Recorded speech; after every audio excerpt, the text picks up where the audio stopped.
Hello, and thank you for coming back again to another episode of True Talk on the Couch.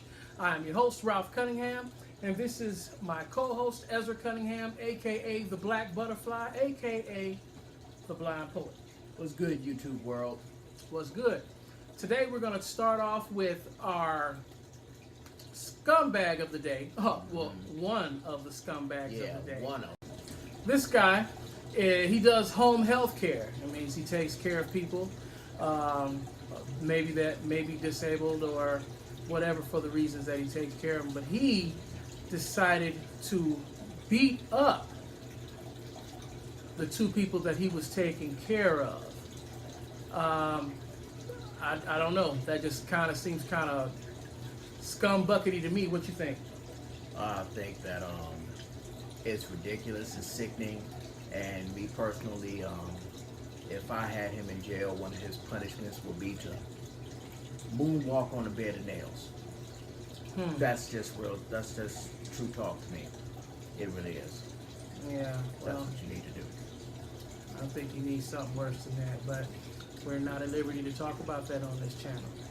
So I want to talk to you about there's a newscaster lady who was interviewing a lady who just got rescued, and the footage is really says it all. I'm gonna have you to roll that. People there, and I see you're standing with some folks there right now, including a little girl who I guess has to deal with all of this as well. What can you tell us? Let me introduce you to Danielle here. Danielle, you just arrived. Share with us how you were rescued. Some guys had called our phone and asked us where we were.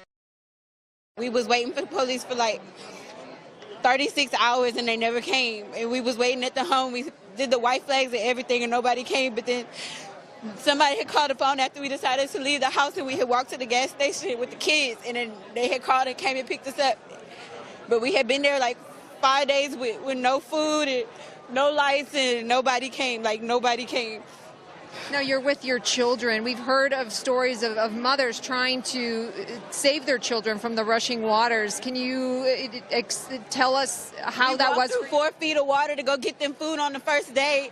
Yeah, that's a lot of.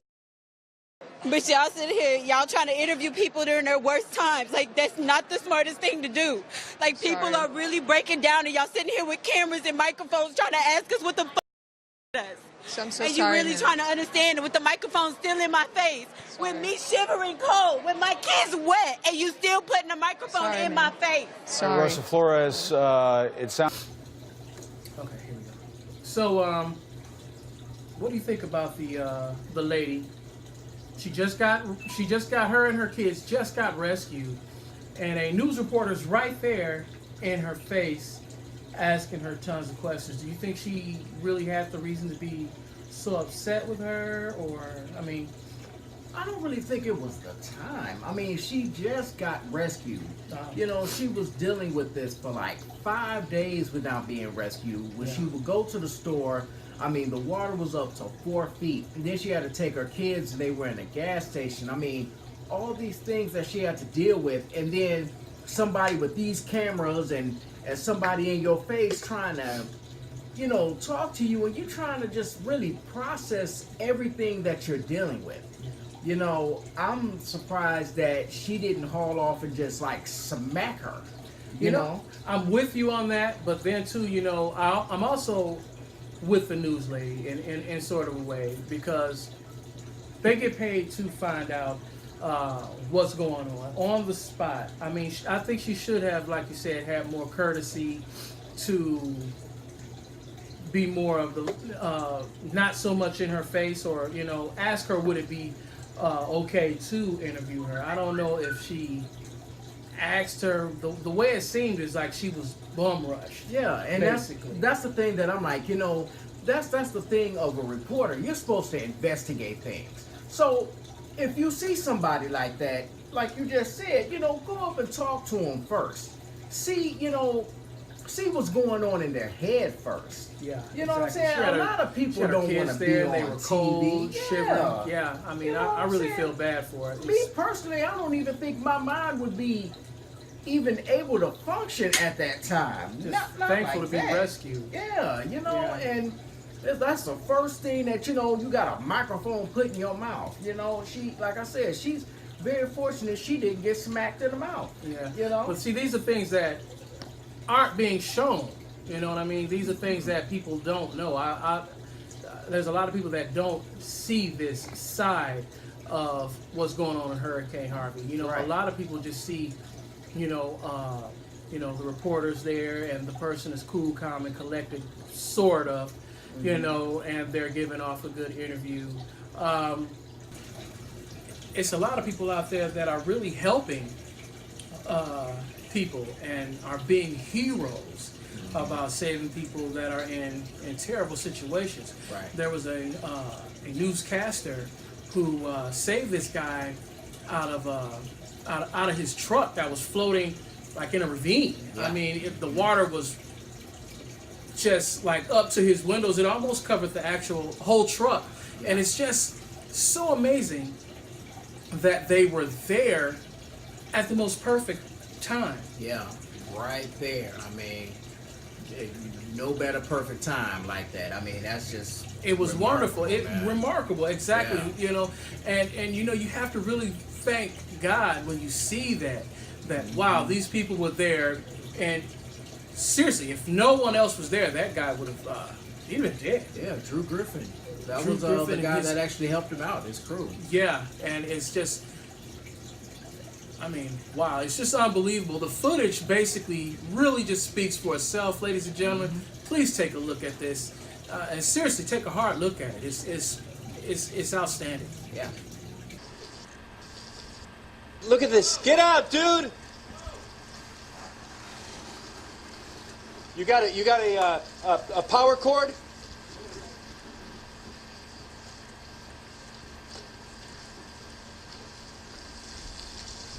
You got a rope?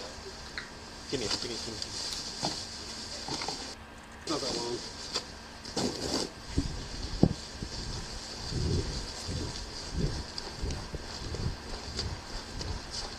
Okay, let's stop the clip right here.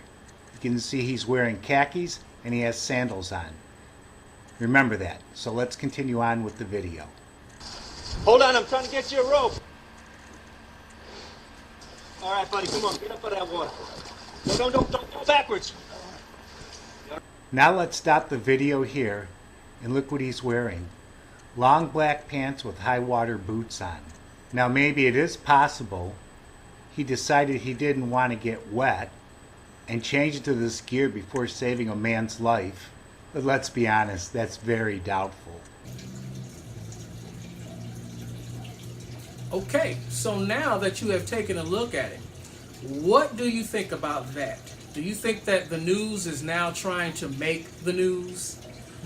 I mean, seriously, did that seem like a setup to you? At first he was wearing khakis and khaki shorts, because you see the shorts, you see his leg of the sandals, and he's running.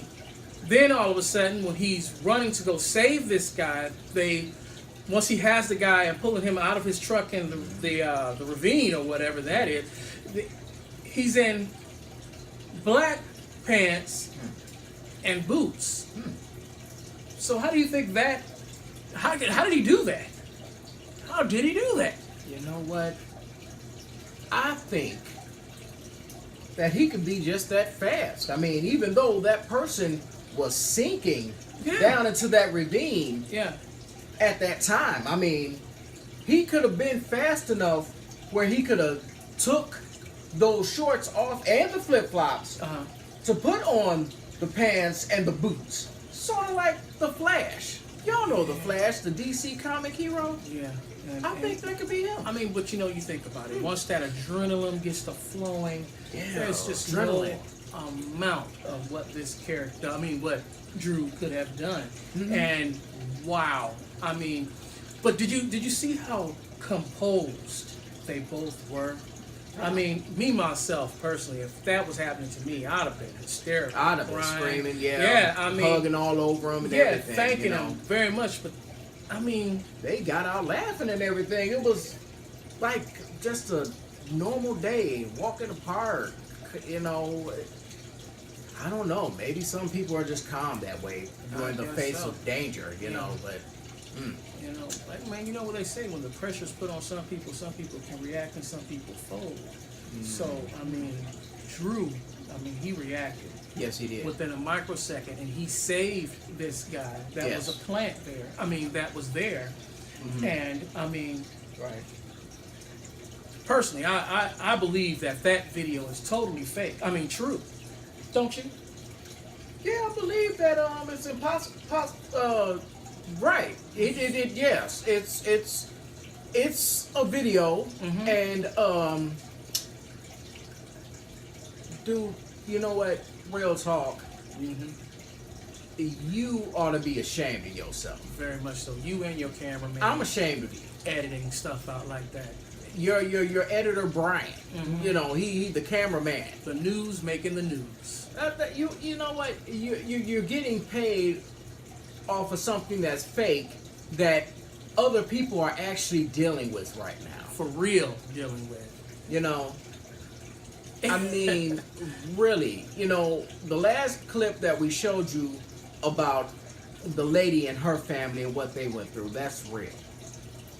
And then you see stuff like that makes you very upset that you would want to do that to the people in Texas.